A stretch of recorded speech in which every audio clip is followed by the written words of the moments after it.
Hi, this is David Orlofsky. Welcome to the Parsha in 5, which is a new thing that the Rabbi Orlofsky show is offering up.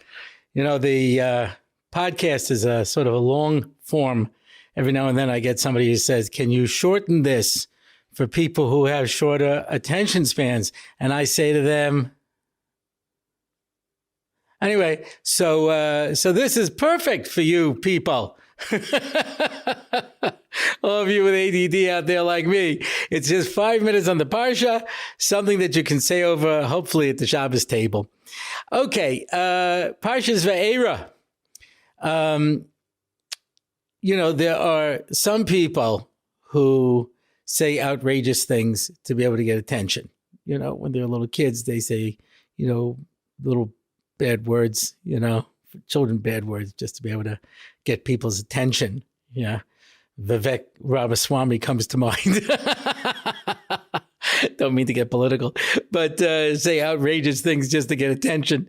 But there was this rabbi who decided to be, controversial and suggest that Avraham actually failed Akedas Yitzchak.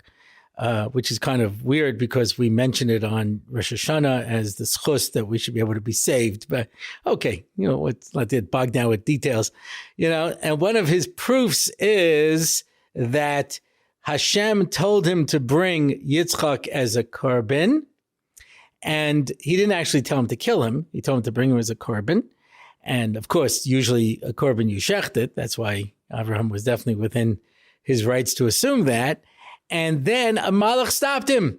So he says, Hashem told him to do it, and a malach told him to stop it. Why would Hashem send the malach? Because he was upset with him at this point, and he didn't want to come to him directly. In fact, he takes a step further. He says, and that's why you see later in next week's parasha, he says that Sarah wasn't there because she left him because he went to do this. Okay, you get the points for outrage, you know. But the fact of the matter is, if a Kadosh Baruch Hu tells you to do something, how can a malach come along and stop you? Right? This was Bilam's argument. He says, Hashem told me I could go. Are you telling me I can't, Mr. Malach? Do you think you are in a position to supersede a Kadosh Baruch Hu? And he says, look, I'm a malach arachamim. I'm trying to help you here, Bilam. But if you want to continue on to your doom, that's your business. Yeah, I'm just trying to do something good here. But by Avraham, why didn't Hashem come to him and say, okay, I told you to bring him as a korban. You did it. Now all bets are off. And why should he necessarily believe a malach over a Kadosh Baruch Hu? The Malbim has such a brilliant answer. I think about this every time I read the story of the Akedah. It says in Pirkei Avos, every time you do a mitzvah, you make a malach. And every time you do an Vayera, you make a bad malach. And in fact, at the end of your life, all these malachim come to testify about you. The bad malachim come to talk about the Averas you did, and the good malachim come to talk about the mitzvahs that you did. And you know, the two sides are there for you.